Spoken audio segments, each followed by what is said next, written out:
Здравейте! Днес това се казва въпроси и отговори. Имам няколко въпроса в Facebook, които са зададени само на моята страница и само аз мога да ги виждам. След като взех да пращам, песни в YouTube, които пея, после да продължа и въпросите. Следователно, първе на Дарина Москичова. Скъпа Дари, твоя въпрос сега го чета. Дарина, как реши да почне да пееш? Каква е тайната? Кажи ми я.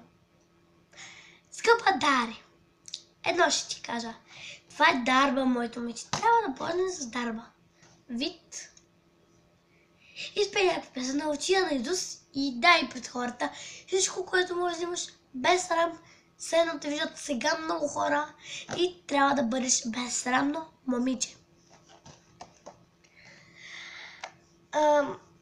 Следващото момиче е Мария Надеждова.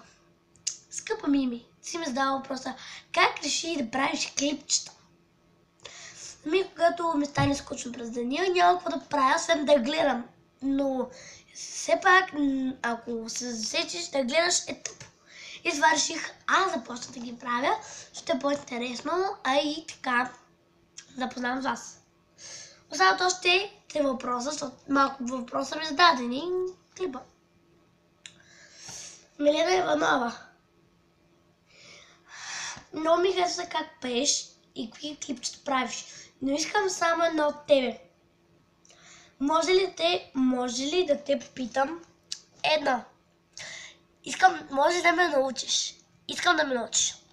Скъпа, ще те научам. Камелия Апостолова. Диди, страхотно пееш, но не сте да даде всичко от себе си да направиш колкото можеш повече клипчета. Как? Ще направя не много. Аз ще направя целия YouTube в мои клипчета. Обичам те, ако ме гледаш. И последния на Венелин Бистрев. Много ми харесва, може някога да се съберем, но първо искам време. Благодаря, че гледахте видеото ми, се каза за нови видеа и това въпрос и отговори беше отделено от времето ми, което трябва да гледа много неща. И ми става така набъркано. Да, чао!